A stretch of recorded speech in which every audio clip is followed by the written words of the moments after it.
So always going back to this slide and referring back to this so we can see where we've done and where we're going. We've done peripheral, which is sponges, nidarias, which is the jellyfish and corals. So our next group is platyaminthes. We did arthropods as well because we skipped ahead, but our next group is platyaminthes.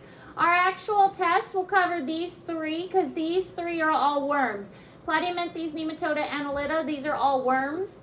So these will be on our next test. These are flatworms, roundworms, segmented worms. So flatworms are the next one, and they are the next primitive. So again, we go primitive and work our way to more advanced. So we will be talking about platyaminthes. And these are the classes that you are responsible for knowing. So first class is Turbellaria. Turbellaria are the non-parasitic and aquatic ones. Then we have Monogenia, which are the ectoparasitic. Ecto, does that mean inside or outside? What is that? Ecto is outside. Oh. Ecto outside. So ecto for outside parasites, and these are the flukes. Then we have the Trematoda. All of these are parasites. So everything in the Trematoda group are parasites. And then we have Cestoidea, and these are also all parasitic, and these are tapeworms. So that's kind of fun. Tapeworms. Oh yes, this is a fun group, by the way. So all of the worms, well, not all of them, a lot of the worms are parasites. So we get to talk about parasites a lot, which is exciting. That's great. Yeah.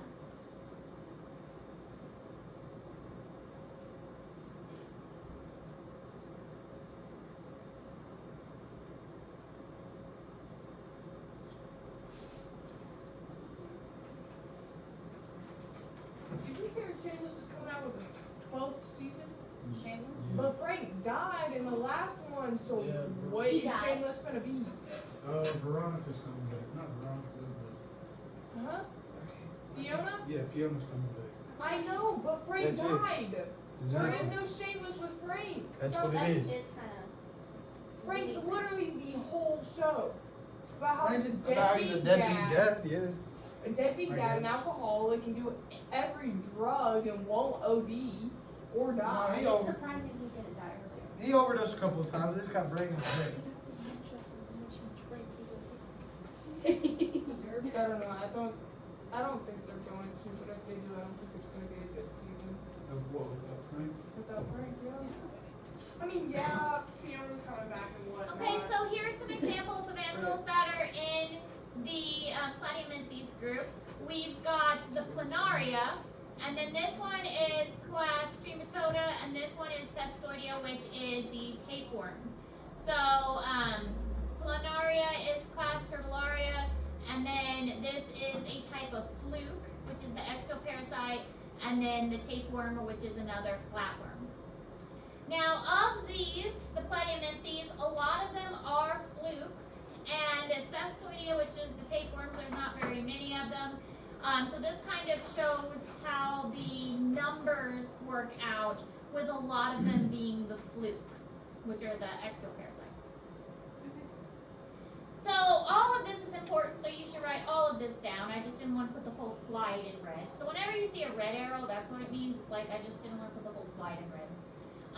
Flatworms is what platyaminthes means. It's believed to be the first hunters. So yeah, we had corals, which were, predators, but they didn't really actively hunt out things. They just sat there with their stinging tentacles and waited for something to come to them.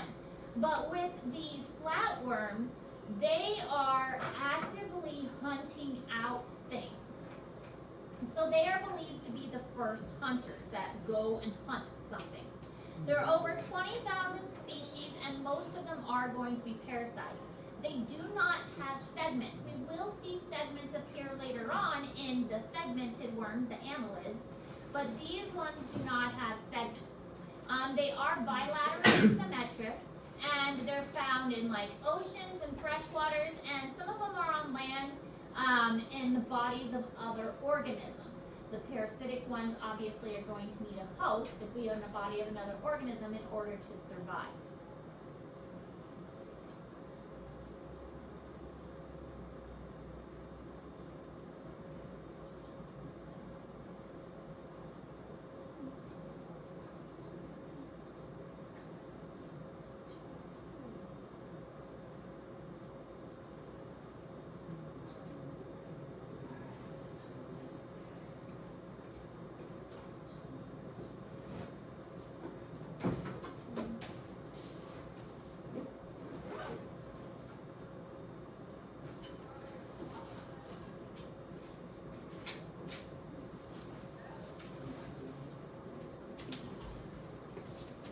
See you later, Miss Davis. Bye, Wyatt.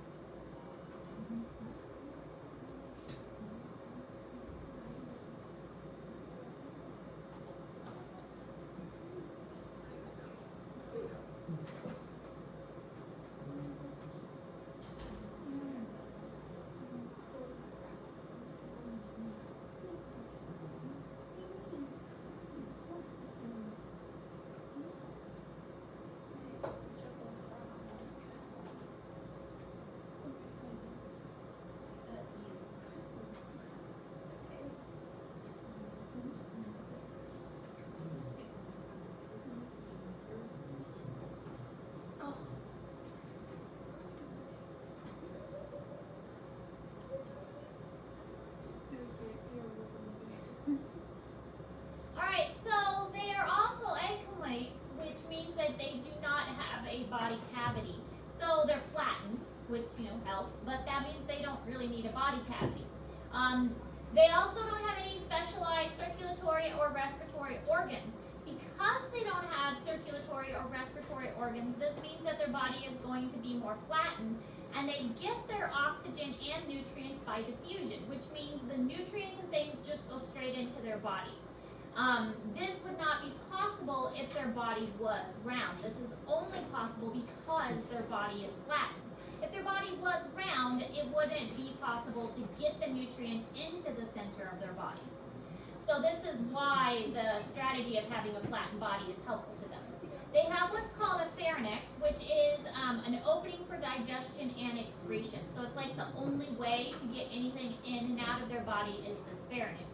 We have a pharynx too, but ours is obviously not like the only opening that we have. Our pharynx is more of a region, and it's kind of the back of the throat, the back of the mouth region. So their pharynx is a little different.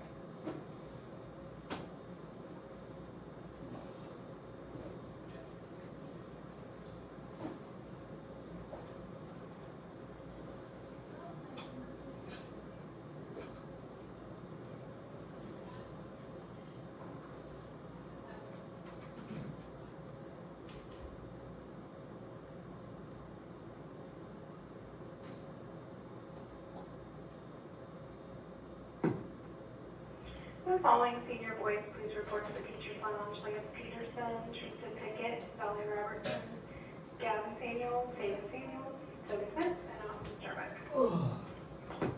Smile pretty. Better make you big proud. Aye. So So are we gonna wait for him or? We're gonna keep going. It's being recorded.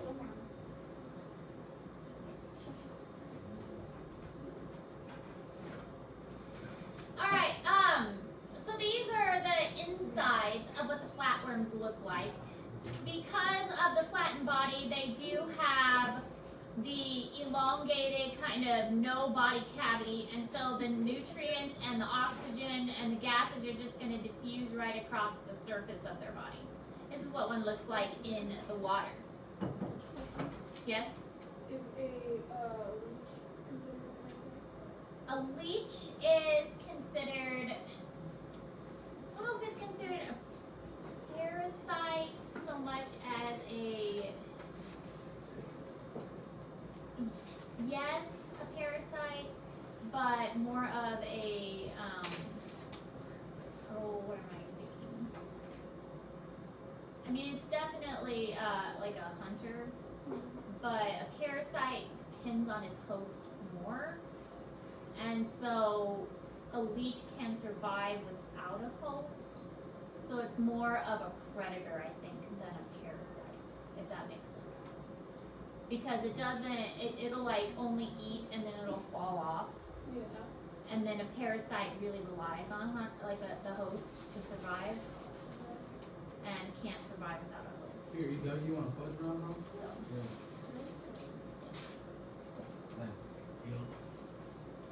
So here are some other examples. These specifically are flukes. This shows a fluke that is visible in gills. So this is a gill of some type of animal, maybe a fish. And this is a fluke that is inside the gills. Here's another one. This one's more microscopic, and so you can see it's attached to the gills of an organism. And this is one that is just kind of hanging out in the water system here of maybe some pond water. This shows the life cycle, and in this case, and this is another thing to keep in mind, is some of these organisms require two hosts to complete the life cycle. And in this case, it has a sheep and a snail. So the snail is one host, and the sheep is the second host. So two hosts to complete a life cycle is common in many of these organisms. Tapeworm, another example of a tapeworm is another example of a flatworm, but this one's from Cestoidea. So the beef tapeworm, the head is going to burrow into the lining of the intestinal tract, and then it has all of these little flattened pieces that is kind of branching off from the head and the neck region. What's interesting is that each one of these little segments toward the end is basically just a packet of eggs. So when each of these segments breaks off into the feces of the animal, they contain hundreds of individual little eggs. So when it breaks off, that gets picked up by another organism, and like if it's left in the grass or something, and then the cow eats the grass, the cycle is continued in the other organism. Now, when I adopted one of my cats from the animal shelter, it had tapeworms, and so we actually noticed some of these little packets on the carpet when we first got the cat, and they were moving. Like, they were moving. They looked like grains of rice, but they were moving, and it was so disgusting. Thankfully, tapeworms from cats do not transfer to people, and that helped alleviate my cringiness. But I still deep cleaned my house and dewormed the cat very quickly. It was disgusting. All right, so that's all we're covering today. But of course, you're getting a new assignment because why wouldn't you? As you probably noticed, I already graded your tests, and your tests are already in the grade book. They were okay. Some of you did much better than others. But let me pause the video.